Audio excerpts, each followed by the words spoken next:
Semua sisi kehidupan apapun yang kita lewati sebagai manusia, kita bisa mengikuti Rasulullah Sallallahu Alaihi Wasallam. Misalnya, yang di sini punya bisnis, ya, yang punya usaha macam-macam. Rasulullah pernah, ketika masa mudanya bahkan, beliau merupakan salah seorang yang pernah dipercaya oleh Khadijah binti Khuwailid sebelum menjadi istri dari Rasulullah Sallallahu Alaihi Wasallam. Beliau sempat dikenal sebagai orang yang sangat jujur. Kemudian Khadijah yang ketika itu merupakan seorang perempuan yang kaya raya dan punya bisnis yang luas, khususnya perdagangan. Setiap tahun selalu mencari orang-orang untuk membawa barang dagangannya itu untuk dibisniskan di tempat-tempat di luar Mekah, khususnya di negeri Syam. Akhirnya suatu ketika Khadijah ini mendengar tentang Rasulullah Sallallahu Alaihi Wasallam yang akhlaknya sangat baik, yang jujur, yang sungguh-sungguh dalam bekerja. Akhirnya diminta untuk membawa usahanya itu ke negeri Syam. Tetapi untuk mengawasi supaya benar-benar melakukan perdagangan yang baik, melakukan bisnis yang baik, Khadijah ini kemudian menyuruh salah seorang pembantunya, yaitu Maisarah. Maisarah ini, Bu, bukan perempuan, bukan Tino, Bu, lanang ini namu. Iya. Kalau gitu di sini di Indonesia Maisarah itu Tino, Maisarah itu lanang. Iya, tapi tidak apa-apa lah. Kalau dinamakan jadi betina juga tidak apa-apa, karena namanya ini bagus maknanya. Maisarah artinya yang dimudahkan urusannya. Iya. Jadi singkat cerita, Khadijah punya seorang pembantu laki-laki yang bernama Maisarah. Diminta untuk menemani Rasulullah Sallallahu Alaihi Wasallam berdagang. Coba kamu nanti lihat itu, apa yang dilakukan oleh Muhammad. Bagaimana dalam dagangnya, katanya dia orangnya jujur. Coba kamu catat semua apa kejadian-kejadian, ya, supaya saya bisa menilai orang itu. Akhirnya dibawalah Maisarah dengan Rasulullah Sallallahu Alaihi Wasallam. Ya, selama perjalanan Maisarah mengingat setiap kegiatan yang dilakukan Rasulullah Sallallahu Alaihi Wasallam.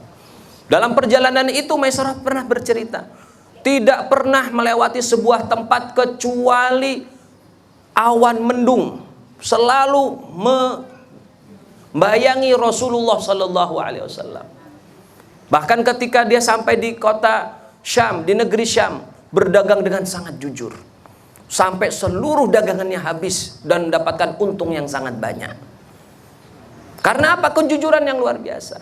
Nah, dari sinilah kita sebagai seorang bisnismen, kita bisa melihat Rasulullah SAW. Beliau dagang dengan penuh kejujuran, tidak ada menipu, tidak ada mengurangi timbangan, mengatakan apa adanya, sehingga seluruh usahanya itu bisa sukses. Bahkan akibat kesuksesan dalam berdagang itu, ketika pulang dari negeri Syam, Khadijah 2 bulan kemudian langsung meminta Rasulullah Sallallahu Alaihi Wasallam melalui pamannya untuk menjadi istrinya, untuk menjadi suami beliau. Padahal sebelumnya Khadijah ini sebagai seorang perempuan, meskipun beliau adalah seorang janda, tetapi seorang janda yang kaya, yang statusnya tinggi di mata bangsa Quraisy, nasabnya juga tinggi. Dan Bu, sikok lagi, cantik nih kan Khadijah itu.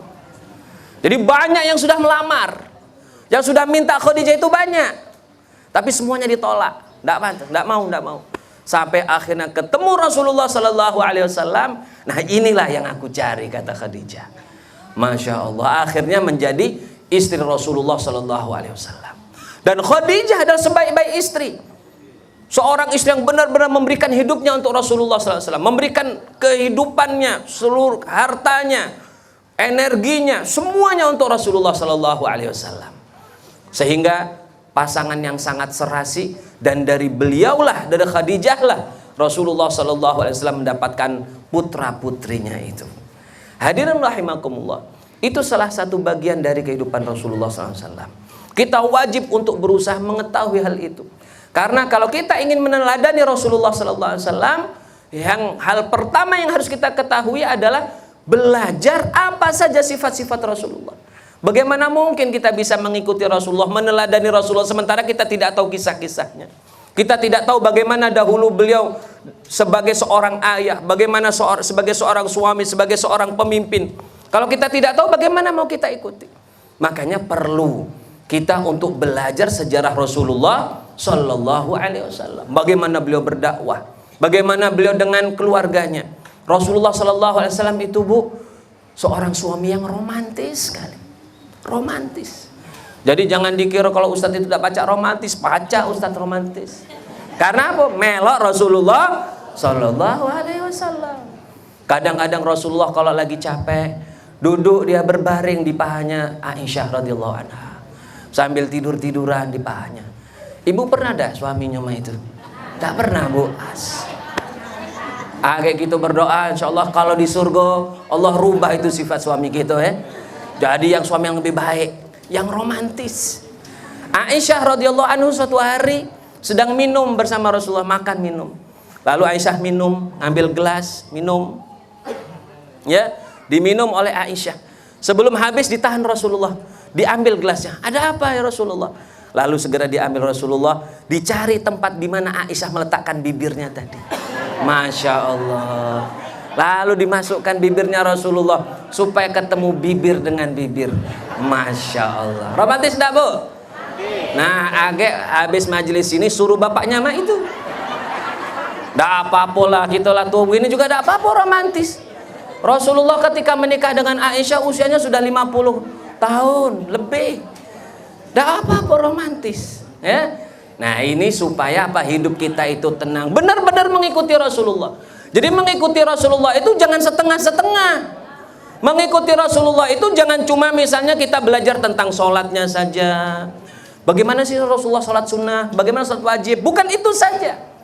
Bukan hanya kita belajar tentang Rasulullah dalam masalah ibadah. Dalam setiap kehidupan beliau kita perlu ikut Rasulullah Sallallahu Alaihi Wasallam. Dari situlah kita bisa menjadi seorang yang menjadi orang yang benar-benar mencintai Rasulullah Sallallahu Alaihi Wasallam dengan mengikuti setiap apa yang beliau lakukan. Diceritakan oleh Sayyiduna Anas bin Malik. Anas bin Malik itu adalah pelayannya Rasulullah Sallallahu Alaihi Wasallam. Masih kecil ketika dititipkan kepada Rasulullah untuk menjadi pelayannya. Suatu ketika Rasulullah Sallallahu Alaihi Wasallam ini diundang makan ke rumah salah seorang sahabat. Nah ini, Bu, makanya kalau ada ustadz itu diundang makan lah. Jangan kalau mengundang cuma ada acara maulid baik. Iya, nah itulah Rasulullah mah itu. Ayo Ustadz, alhamdulillah, baru misalnya bisnisnya lancar, baru panen padi. Pak Ustadz, nah inilah padi yang baru kita panen, lemak apa tidak? Nah panggil Ustadz. Nah itulah Rasulullah, itulah dulu. Dulu kalau Rasulullah SAW, para sahabat dulu baru dapat hasil buah-buahan. Pertama buah itu yang mereka ambil dibawa dulu kepada Rasulullah SAW. Dibawa kepada Rasulullah supaya didoakan, supaya buahnya itu berhasil atau memberikan panen yang melimpah. Didoakan keberkahan oleh Rasulullah SAW. Lalu buah yang tadi diterima dibagikan kepada anak-anak kecil di sekitar Rasulullah SAW. Gitu. Jadi kembali lagi suatu hari Rasulullah SAW diundang makan ke salah seorang sahabatnya. Cuma diundang makan saja.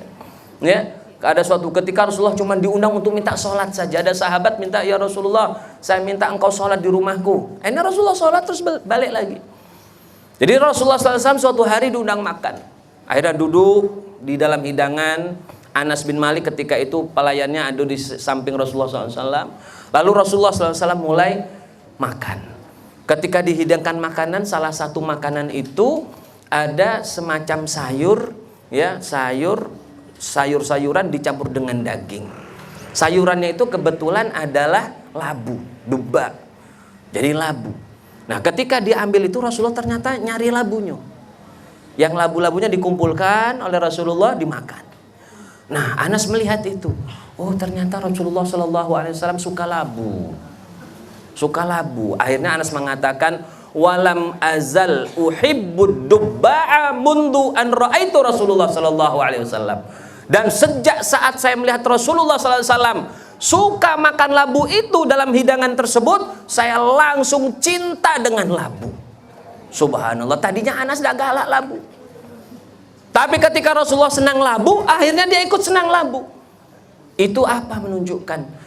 Bahwa hawa nafsu yang ada di dalam diri seseorang, keinginan pribadi yang ada di dalam diri seorang sahabat, itu kemudian benar-benar diturunkan, dihancurkan untuk supaya mengikuti dan meneladani keinginan dari pujaan hatinya, yaitu Rasulullah Shallallahu Alaihi Wasallam. Nah, kita ini mah itu juga sebenarnya. Kalau kita punya pujaan hati, apapun yang dia senang kita senang. Benar enggak?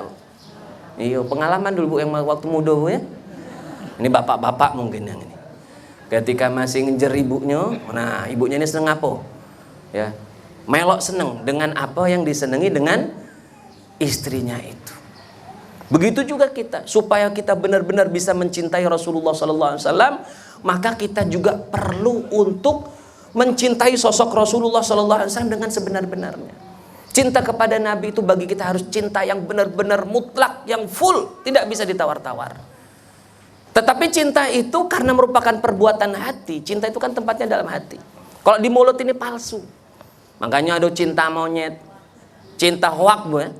Cintanya hoak, ini kata ibu ini.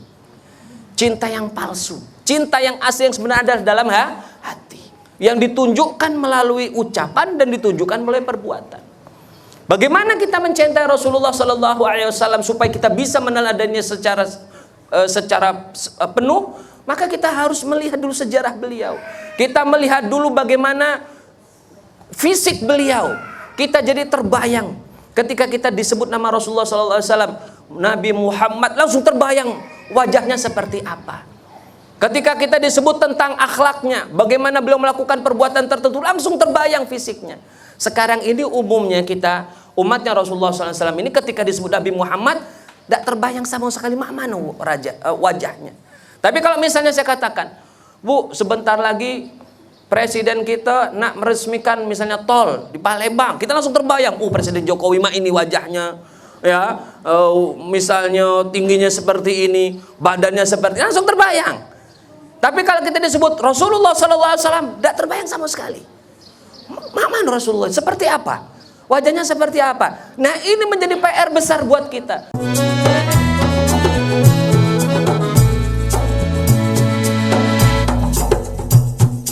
Assalamualaikum.